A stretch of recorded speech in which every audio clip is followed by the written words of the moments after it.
Sejam bem-vindos ao 24º episódio do podcast da EduERJ. Hoje recebemos Ana Gabriela Dickstein, doutora em Letras pela PUC-Rio e autora do mais recente lançamento da EduERJ, O Brasil de Jack Schmitt, arte queer, tropicalista e underground. Ana Gabriela pesquisa a interseção entre comunicação e as mais variadas artes, como literatura, música, artes visuais, fotografia, cinema, e hoje vai conversar com a gente sobre o seu livro. Seja bem-vinda ao podcast da EduERJ, Ana. Muito obrigada por me receber. Estamos muito felizes com a sua presença aqui. E para começar, a gente queria perguntar quem foi Jack Schmitt e por que ele é considerado esse artista tão revolucionário dentro da cultura underground e queer. Bom, Jack Schmitt é um personagem que tem uma relevância enorme e que chegou para mim de uma maneira casual. Foi durante a minha pesquisa de doutorado na Universidade de Princeton. Eu investiguei alguns arquivos que estavam armazenados na Universidade de Nova York, de personagens que faziam parte da constelação de referências do Hélio Oiticica, especialmente voltados para o audiovisual. E encontrei esse personagem absolutamente fascinante. Fui puxando esse fio e descobri que esse personagem é um grande artista que trabalhou com cinema, com literatura, com teatro, com performance, com escrita. Foi precursor de uma série de tendências da própria arte contemporânea e foi um grande articulador das vanguardas naquele momento. Ele traz, para mim, eu acho que assim, alguns pontos que são muito importantes dentro da obra do Jack Schmitt. Primeiro, um olhar muito sofisticado, fotográfico, que ele traz para os seus filmes, que é um olhar em que ele faz uma fusão, uma mistura de diferentes referências de países e décadas, e ele trabalha sempre num sentido de colagem também. Então, tanto nos filmes quanto nas performances, ele sempre trabalha com várias camadas e ele traz essas camadas também na transição entre os próprios meios, as manifestações artísticas que vão entrando umas dentro das outras. E o segundo sentido que eu destaco é a maneira como ele traz a cultura de massas para dentro do underground.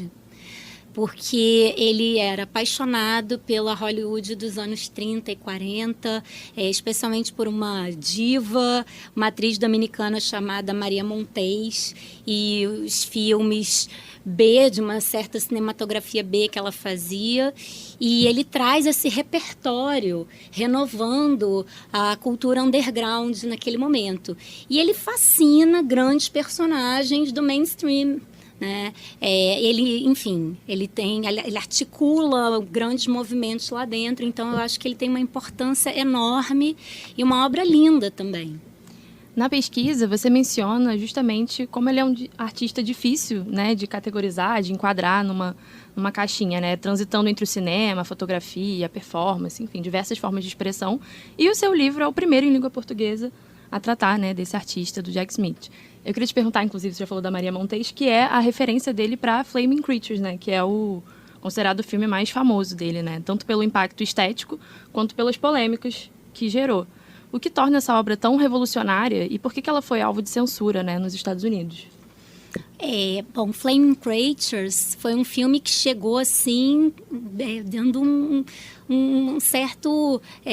deixando os cineastas, mesmo os cineastas underground, estupefatos. Eles não entendiam o que era aquele filme, aquela cinematografia que veio do nada e traz elementos que não estavam dentro daquele circuito. Ele traz um sentido de um trupe também, ele trabalha com essa trupe, num sentido festivo, trabalha também muito com uma relação em que ele trazia não atores para dentro do set, pessoas que ele conhecia, que ele passa a conhecer, que ele coleta de alguma maneira, e ele traz esses não atores e ele abre um espaço para esses atores se vestirem como eles quiserem, né? De homens, mulheres, objetos. Então ele cria toda uma rede de possibilidades, de abertura também para esses atores, atrizes se conhecerem também. É um sentido de autoconhecimento que transforma radicalmente a vida de muitos desses personagens. E o Flaming Creatures, ele traz também um sentido de sexualidade não sexual, o que é paradoxal, né? Ele traz cenas de orgia, de estupro, mas de uma maneira até com um certo tom de paródia, de humor também.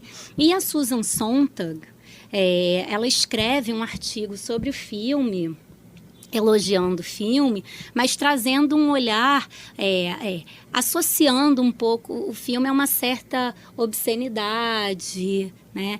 Segundo Jack Smith, esse artigo foi muito nocivo para a imagem do filme.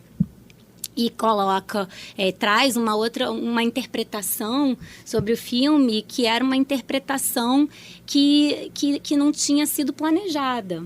Quando esse filme chega num festival na Bélgica, ele é censurado pelo ministro da Cultura.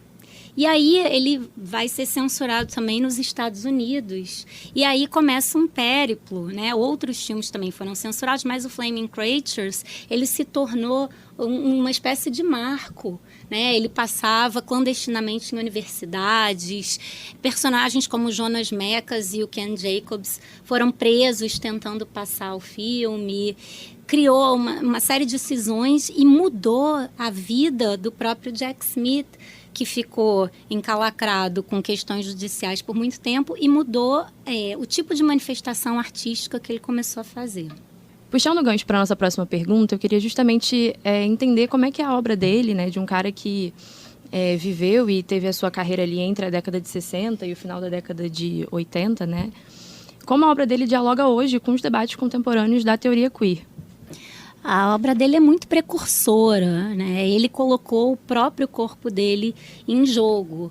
Era uma grande descoberta coletiva das possibilidades desses corpos. Mas realmente é muito interessante entender a diferença entre os filmes dele e os filmes de outros personagens cineastas que trabalharam com a sexualidade na época, cada um com as suas particularidades, obviamente.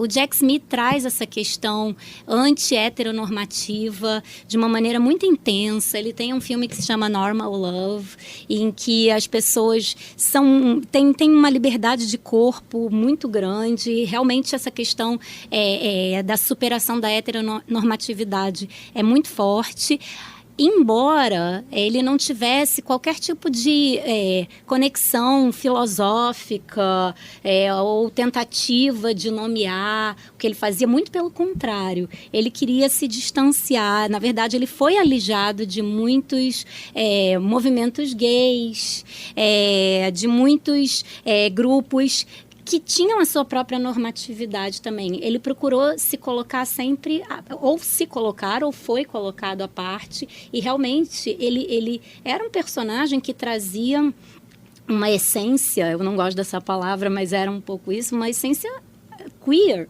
Ele era totalmente queer. E hoje a gente vê um filósofo como Paul Preciado, que pensa de uma maneira muito instigante a questão do queerness, e que ele traz o Jack Smith, né, no livro Um Apartamento em Urano, ele traz o Jack Smith para dentro de uma constelação de personagens que se insurgiram contra as normatividades do corpo, né, que usaram a sua arte para se insurgir contra uma sexopolítica, para trazer realmente para abraçar os corpos dissidentes, para provocar a multiplicidade de corpos. Então, ele foi muito, muito, muito à frente das discussões que a gente está tendo hoje. E ele era ator também, né? Como você acabou de mencionar, ele aparecia em vários dos próprios filmes, Sim. né?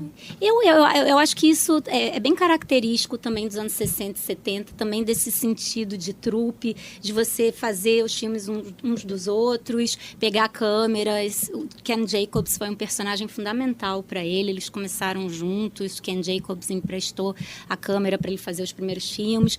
O Jack Smith atuou nos filmes dele, atuou em vários filmes do Andy Warhol, de vários outros cineastas, uns iam atuando nos filmes dos outros. E, inclusive, tem um filme que o Jack Smith ia fazer com o Andy Warhol, que era o Drácula, e que ia ser o grande personagem dele. E esse filme acabou, enfim, jamais sendo finalizado, como muitas das obras do Jack Smith. O livro, ele revela uma passagem do Jack Smith pelo Brasil, né? Inédito, inclusive, essas fotografias que a gente tem. Especialmente pelo Rio de Janeiro. Então, queria te perguntar o que a gente sabe sobre essa viagem e como que ela influencia na obra dele, de maneira geral. Essa viagem é muito curiosa. Essa viagem é um grande mistério. Foi uma viagem que eu fui fuçando. Tinha uma pasta no arquivo dele que se chamava Jack Smith in Brazil. Era uma pasta fininha. E aí eu fui encontrando alguns documentos aleatórios, tipo uma entrevista da Uma Thurman. Falei, meu Deus, o que é essa entrevista? Eu li a entrevista, não entendi o que a entrevista estava fazendo ali. E aí fui investigando e entendendo que, na verdade, o Jack Smith tinha vindo ao Brasil. Não sei as circunstâncias dessa viagem, porque os personagens envolvidos já não estão vivos. Consegui falar com o filho de uma das personagens, que é a Gaby Rogers. E o Jack Smith... Sabemos que ele veio parar no Rio, ele estava completamente sozinho, ele estava muito perdido aqui e ele fez 3 amigos, enfim, de uma maneira um pouco aleatória, e um deles foi uma ex-modelo mexicana que viria a se tornar a mãe da Uma Thurman. E aí ele faz uma filmagem aqui da Portela, ele não era um documentarista, ele recebeu essa encomenda, porque não sabemos, podemos especular, mas ele recebeu essa encomenda e ele fez imagens de um desfile da Portela, são imagens muito interessantes, com personagens icônicos do carnaval, imagens de trem, imagens de personagens fantasiados. A gente tem muitos áudios de grupos tocando sambas também. A gente sabe de que ano? 66. Engraçado, curioso, né? Que a gente está gravando esse podcast justamente na semana do carnaval, há exatamente. Poucos dias do desfile da Portela. Exatamente, é muito curioso você fazer esse cruzamento desse olhar dele, e ele também tem algumas cartas, são poucas, mas ele traz um olhar, ele era muito fascinado pela National Geographic, então ele tem um olhar que é um olhar que é exotizante, ao mesmo tempo é muito misturado com essa filmografia de Hollywood dos anos 40, esses musicais sobre o Rio de Janeiro, e também tem a relação dele com a cidade, que, assim, com os poucos indícios que a gente tem, ele a entender que a visita dele foi desastrosa, né? Ele sofreu alguns acidentes, quebrou a perna, não conseguiu fazer filmagem direito, foi alijado pelas redes de televisão que pediram para ele se afastar, enfim. E acaba que ele tem imagens que são, eu acho que são um documento histórico muito importante, imagens assim desconhecidas, e ao mesmo tempo são imagens que são muito escuras, tecnicamente são imagens um pouco complicadas, assim, tanto que as imagens que estão no livro são imagens de divulgação da própria galeria que representa ele, não as imagens, os frames do filme, que são muito escuros. E fora isso, ele fez um roteiro também. Um roteiro a partir desses 3 personagens que ele conheceu aqui, que foi um jornalista, um paraquedista e a ex-modelo, mãe da Uma Thurman, com quem eu falei. Muito curiosa nessa passagem dele. Como foi, então, esse processo de captação dessas imagens, desses frames, né, e o próprio processo de pesquisa mesmo? foi um processo de pesquisa que, para mim, foi muito transformador, porque ele veio do acaso e ele acabou me levando para muitos lugares. Tudo começou realmente... Eu ganhei uma bolsa da Fulbright para fazer o meu doutorado de sanduíche na Universidade de Princeton. E de lá, conversando com a minha orientadora do sanduíche, ela me recomendou que fosse à Universidade de Nova York entrar em contato com esses arquivos do Jack Smith. Chegando lá, assim, uma quantidade de material gigante desse personagem que eu pouquíssimo conhecia. E, na verdade, foi um processo de imersão, de mergulho no caos. Tentativa de extrair alguma coisa dentro desse caos. E um arquivo foi me levando para outros arquivos. Eu fui num arquivo também em Stanford, do Irving Rosenthal, que, enfim, também era um personagem que estava nos filmes dele, tem uma importância também dentro da trajetória dele. Vi muitos filmes, mergulhei mesmo na cinematografia underground de vários personagens, inclusive vi um filme, o filme Mangue Bang, do Neville de Almeida, que foi um filme que inspirou também trabalhos do Hélio Oiticica, que me fizeram chegar ao Jack Smith. Enfim, mergulhei numa cinematografia muito ampla dentro do MoMA. Eles têm uma cinemateca para pesquisadores também, que têm acesso assim, a um catálogo maravilhoso. E eu passava dias lá, passava dias nos arquivos, e comecei assim, a me apaixonar por esse processo da pesquisa também. Na sua tese de doutorado, você explora justamente a relação entre o Hélio Oiticica e o Jack Smith, né? Queria que você comentasse um pouco sobre a relação entre esses dois personagens.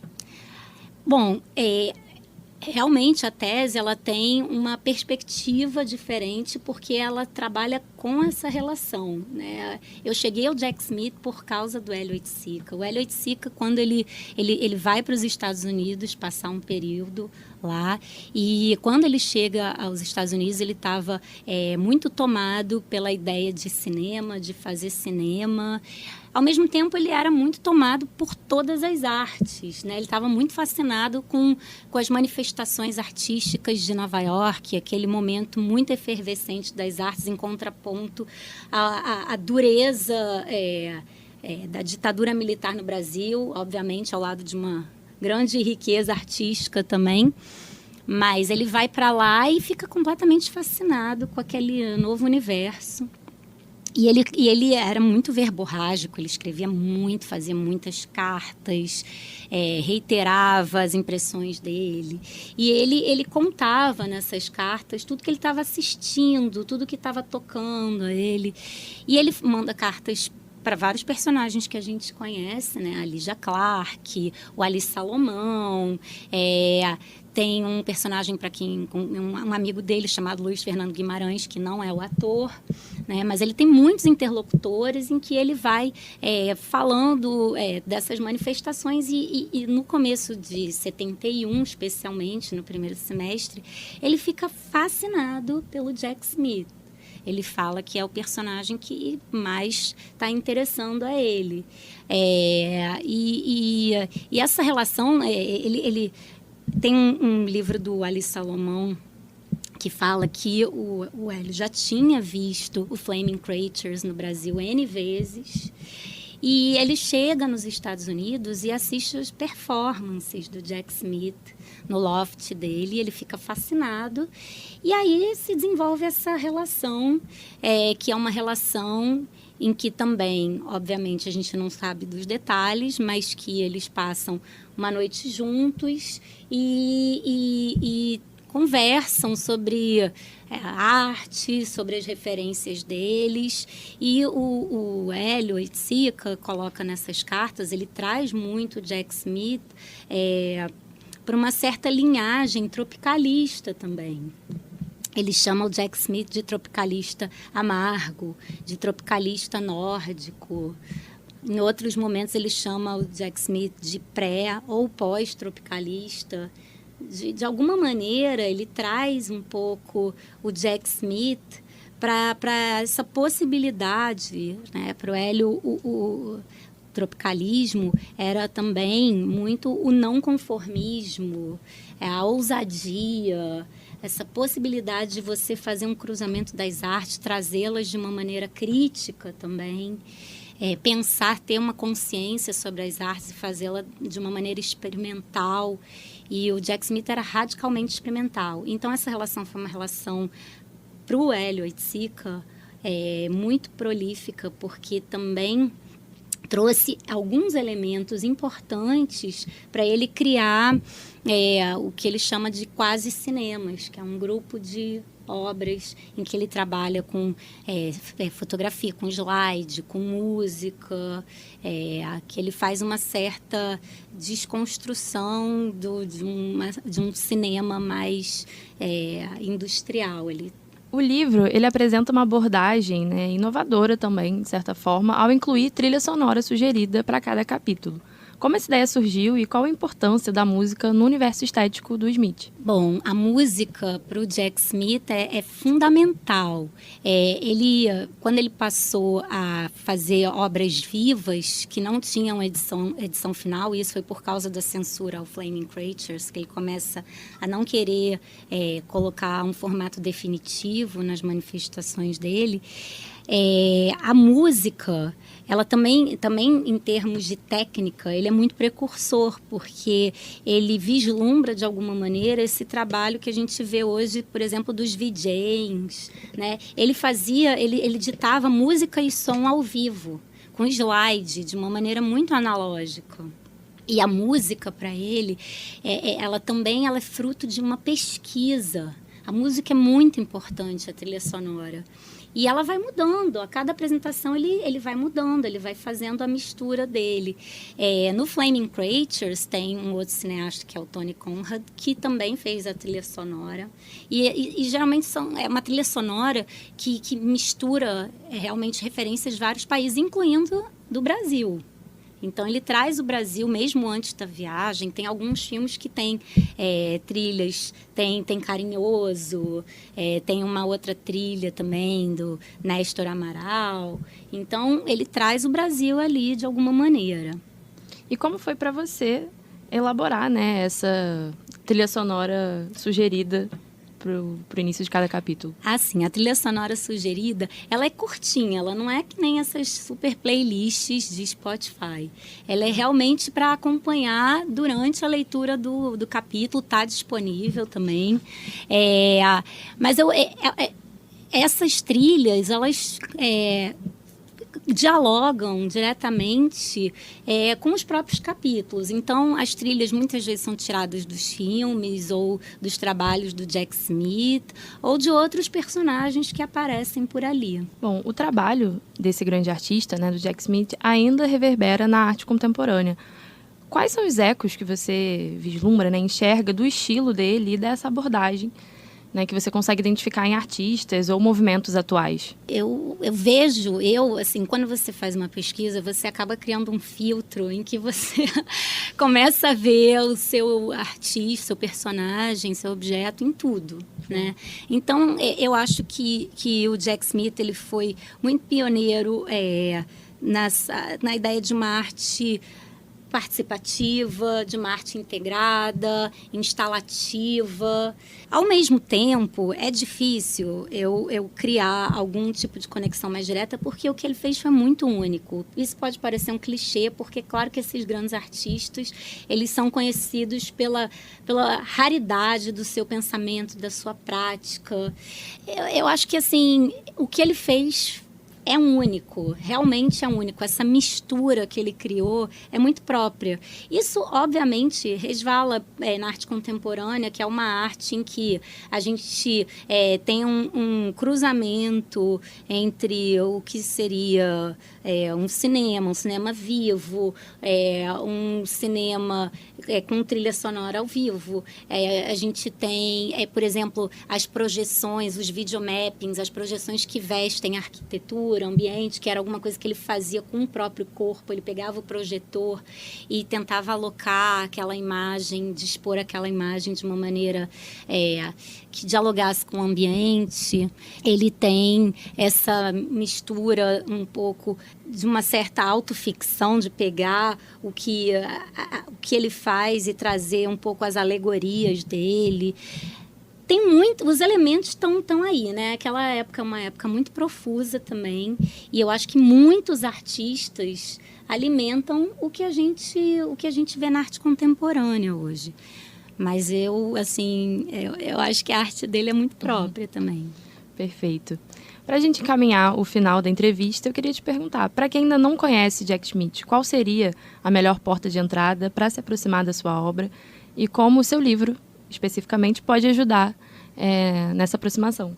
Bom, esse é um tema espinhoso, porque o Jack Schmidt foi um artista que também fazia um certo movimento de autodestruição, de, na verdade, reconstrução das próprias obras. Então, ele remontava, refazia as obras dele. Isso foi muito difícil em termos arquivísticos, porque ele deixava rastros, fragmentos desses rastros. Então, os filmes dele, o acesso aqui no Brasil é muito difícil. Estamos programando uma mostra com as obras cinematográficas dele. Outra forma de acesso, eu acho que no YouTube talvez se consiga alguma coisa dele. Uma outra forma de acesso são os livros sobre ele, artigos, né? Tem muitos artigos, os livros que foram feitos sobre ele, do Ed Leffingwell, do Jay Hoberman, alguns livros muito bons.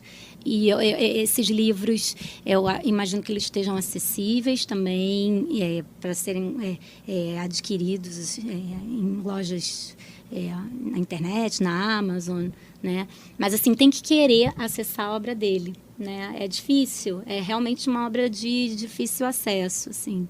Então, estamos tentando ampliar o acesso. Estamos tentando, e o livro, O Brasil de Jack Schmidt, que vai ser lançado pela editora da UERJ em 2025, é um primeiro passo aí para a gente trazer, né, esse artista para conhecimento público do público brasileiro.